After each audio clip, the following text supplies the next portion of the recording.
17-noyabr sanasida tug'ilgan mehrga to'la mehribon insonim, shukrona kuningiz muborak bo'lsin. Ilohim taningizdan salomatlik, xonadoningizda halovat, yuragingizdan shukronalik hissi yo'qolmasin. Yuzlar bilan yuzlashib, eng go'zal onlar egasi bo'lib yuring. Yaqinlaringiz baxtiga hamisha omon bo'ling.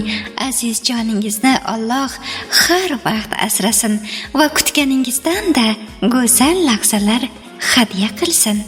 Alloh nasib etdi, qutlug' yoshingiz umringizga savobu saodat to'lsin. Alloh asrab yursin. Aziz boshingiz, shukrona kuningiz muborak bo'lsin.